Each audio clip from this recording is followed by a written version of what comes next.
Halo teman-teman, saya di sini mewakili dari kelompok saya yang akan menampilkan ceramah tentang sopan santun dalam berbicara. Assalamualaikum warahmatullahi wabarakatuh. Teman-teman yang berbahagia, pemilihan kata-kata oleh masyarakat akhir ini cenderung semakin menurun kesantunannya. Dibandingkan dengan zaman saya dulu ketika kanak-kanak, hal tersebut tampak ada ungkapan-ungkapan pada banyak kalangan dalam masyarakat pendapat dan perasaannya. Seperti ketika berdemonstrasi ataupun rapat-rapat umum, kata-kata mereka kasar atau bertendensi menyerang, tentu saja hal itu sangat menggores hati yang menerimanya.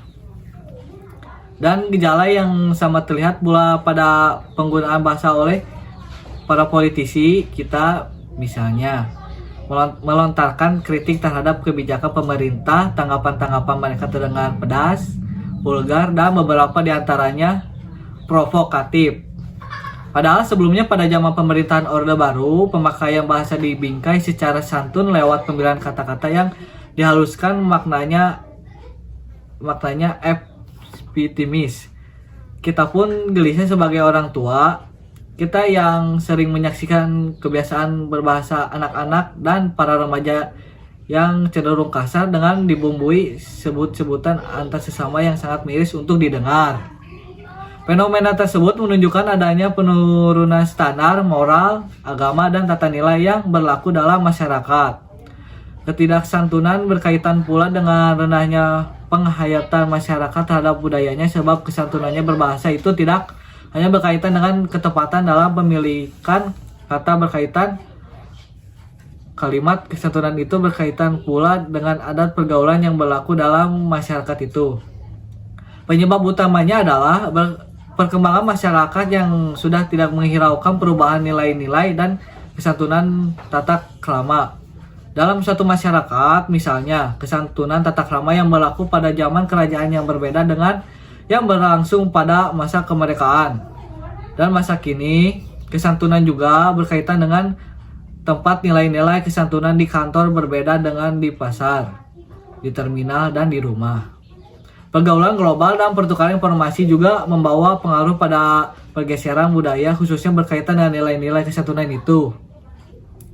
Fenomena demikian menyebabkan para remaja dan anggota masyarakat lainnya gamang dalam bahasa. Pada akhirnya, mereka memiliki kaidah berbahasa yang mereka anggap bergengsi, tanpa mengindahkan kaidah bahasa yang sesungguhnya.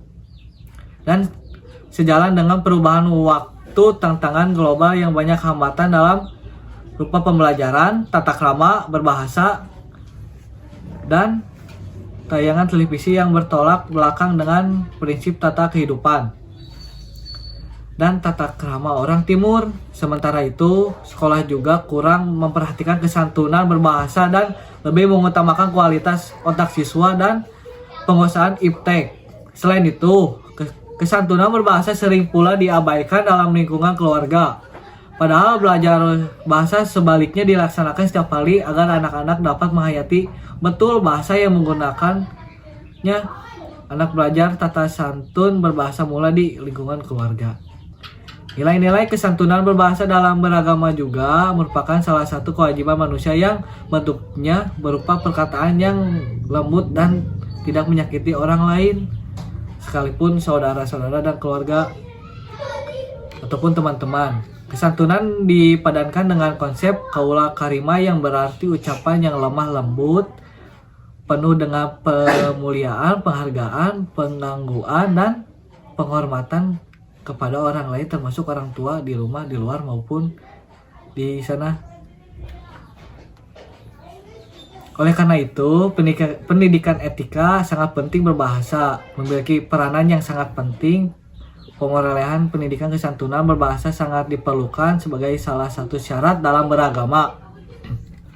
Dengan kesantunan dapat tercipta harmonisasi pergaulan dengan lingkungan sekitar. Penanaman kesantunan berbahasa juga sangat berpengaruh positif terhadap kematangan emosi seseorang. Semakin intens kesantunan berbahasa itu dapat ditanamkan, kematangan emosi itu akan semakin baik. Aktivitas berbahasa dengan emosi berkaitan erat, kemarahan, kesenangan, kesedihan, dan sebagainya. Tercermin dalam kesantunan dan ketidaksantunan itu Berbahasa santun seharusnya sudah menjadi suatu tradisi yang dimiliki oleh setiap orang sejak kecil. Anak perlu dibina dan dididik berbahasa santun. Apabila dibiarkan begitu saja, tidak mustahil rasa kesantunan itu akan hilang, sehingga anak itu akan kemudian menjadi orang yang sangat arogan, kasar, dan kering dari nilai-nilai etika dan agama. Tentu saja kondisi itu tidak baik diharapkan oleh orang tua dan masyarakat manapun. Sekian saya mewakili dari kelompok saya. Wassalamualaikum warahmatullahi wabarakatuh.